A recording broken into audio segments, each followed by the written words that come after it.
Good morning friends. ഇന്ന് ഞാൻ നിങ്ങളുമായിട്ട് ഷെയർ ചെയ്യാൻ പോകുന്ന റെസിപ്പി നോക്കൂ, സാബുദാന കിച്ചടിയാണ്. ഇത് സാബൂനരിയാണ്, നമ്മൾ പായസത്തിലൊക്കെ ഇടുന്നില്ലേ ആ അരി.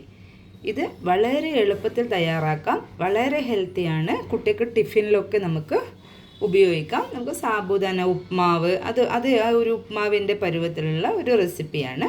ഇത് ഉണ്ടാക്കാൻ വേണ്ടിയിട്ട് നമ്മൾ ഒരു കപ്പ് സാബുദാന തലേന്ന് രാത്രി വെള്ളത്തിലിട്ട് വെക്കുക.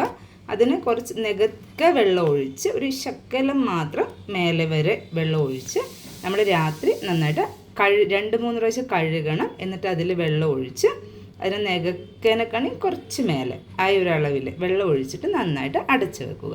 വെള്ളം കൂടിപ്പോവരുത്. വെള്ളം കൂടിപ്പോയാൽ അതിങ്ങനെ കുഴഞ്ഞു കിടക്കും. ഇതിപ്പം കറക്റ്റ് വെള്ളമാണ്. എൻ്റെ നന്നായിട്ട് വന്നിട്ടുണ്ട് ഇന്നത്തെ സാബുദാന കിച്ചടി.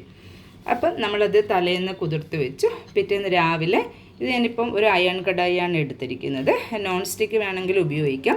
ഇത് പ്രത്യേകമായിട്ട് ശ്രദ്ധിക്കേണ്ട ഒരു കാര്യം എന്ന് വെച്ചാൽ ഇത് ഇച്ചിരി അടിയിൽ പറ്റിപ്പിടിക്കാൻ സാധ്യതയുണ്ട്. ആ വെള്ളം നമ്മൾ കുതിർക്കുന്ന വെള്ളത്തിൻ്റെയൊക്കെ അളവ് കൂടി പോവുകയാണെങ്കിൽ. അതുകൊണ്ട് ബിഗിനേഴ്സൊക്കെ ചെയ്യുമ്പം നോൺ സ്റ്റിക്കിൽ ചെയ്യുന്നതായിരിക്കും നല്ലത്. നമ്മൾ ഇതുപോലെ നല്ലൊരു കടായി ചൂടാക്കി അതിൽ വെളിച്ചെണ്ണയോ സൺഫ്ലവർ ഓയിലോ റൈസ് ബ്രാൻഡ് ഓയിലോ എന്ത് വേണമെങ്കിലും എടുക്കാം. അത് എണ്ണ ഒരു 2-3 ടേബിൾ സ്പൂൺ എണ്ണ നന്നായിട്ട് ചൂടാകുമ്പോൾ അതിലോട്ട് നമ്മൾ ജീരകം ഇട്ട് പൊട്ടിക്കുക. ജീരകം ഇട്ട് പൊട്ടിച്ചതിന് ശേഷം ഒരു 2 പൊട്ടറ്റോ ഇത് കണ്ടോ ഈ രീതിയിൽ സ്ക്വയറിൽ അരിഞ്ഞ് വെക്കുക. ആ അരിഞ്ഞതും കൂടെ ഇതിലോട്ട് ഇട്ടിട്ട് നന്നായിട്ട് ആ വെളിച്ചെണ്ണയിലോ ആ എണ്ണയിൽ കിടന്ന് ഫ്രൈ ചെയ്യുക. പൊട്ടറ്റോ ഏകദേശം ഫ്രൈ ആയി അത് വെന്തു എന്ന് തോന്നിയാൽ നമുക്കതിലോട്ട് നമ്മൾ കുതിർത്ത് വെച്ചിരിക്കുന്ന സാബുദാന കിച്ചടി, അത് രാവിലെ ആകുമ്പോൾ നല്ല വെള്ളമൊക്കെ കുടിച്ച് നല്ല ബോൾ പോലെ വീർത്ത് വന്നിട്ടുണ്ടാകും. അതും ഇങ്ങോട്ട് ഇട്ട് കൊടുക്കാം. അതിൻ്റെ കൂടെ ആവശ്യത്തിന് ഉപ്പും കൂടി ഇട്ടിട്ട് നന്നായിട്ട് ഈ പൊട്ടറ്റോൻ്റെ കൂടെ യോജിപ്പിച്ച് അടച്ച് വെച്ച് വേവിക്കുക. ഈ സാബുദാന വേവും തോറും ഇതിൻ്റെ ഇങ്ങനെ ആദ്യം വൈറ്റ് കളറായിരിക്കും, പിന്നെ അതിങ്ങനെ ട്രാൻസ്പെറൻറ്റ് കളറായിട്ട് കാണുന്നില്ലേ, ഈ കളറിലോട്ട് മാറി വരും.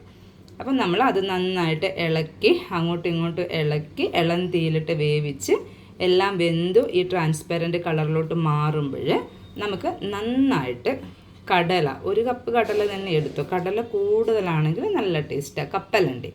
കപ്പലണ്ടി നമുക്ക് വീട്ടിൽ നിന്ന് തന്നെ ചൂടാക്കി പൊടിച്ചെടുക്കാം. അല്ലെങ്കിൽ വറുത്ത കപ്പലണ്ടി ഉണ്ടെങ്കിൽ അതിടാം. അത് ഒരു മിക്സിയുടെ ജാറിലിട്ടിട്ടോ അല്ലെങ്കിൽ മറ്റേ കുത്തുന്ന ഒലക്ക പോലത്തെ ഉണ്ടല്ലോ അതിലിട്ടിട്ടോ പൊടിച്ചിട്ട് ഇതിലോട്ട് ഇട്ട് കൊടുത്തിട്ട് നന്നായിട്ട് ഇളക്കി യോജിപ്പിക്കുക. എന്നിട്ട് ഒരു 2 മിനിറ്റ് ഒന്ന് അടച്ച് ജസ്റ്റ് ഒന്ന് ആവി കയറാൻ വെക്കുക. നമുക്ക് കറിവേപ്പിലയും വേണമെങ്കിൽ ഇടാം. ഇതിൽ ശകലം മല്ലിയില വേണ്ടുന്നവർക്ക് ഇടാം. ഞാൻ ഇന്ന് ഇച്ചിരി മല്ലിയില ഇട്ടില്ല, കറിവേപ്പില ഞാൻ ഇതിലിട്ടിട്ടുണ്ട്. പിന്നെ നമുക്ക് ഇതിൽ വേണമെങ്കിൽ ഇച്ചിരി കുരുമുളക് പൊടി ഇടാം.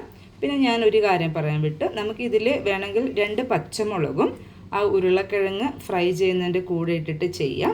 ഇനിയല്ല പച്ചമുളക് വേണ്ട, കുരുമുളക് പൊടിയാണ് ഇടുന്നതുണ്ടെങ്കിൽ അവസാനം കടലയൊക്കെ കുത്തിയിട്ടതിന് ശേഷം നമുക്ക് കുരുമുളക് പൊടിയും ഇട്ട് കൊടുക്കാവുന്നതാണ്.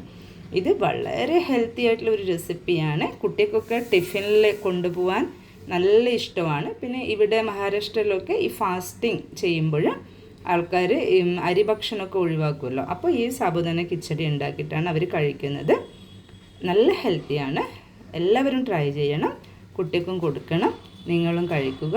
Thank you for watching my video. Have A nice day. Thank you so much.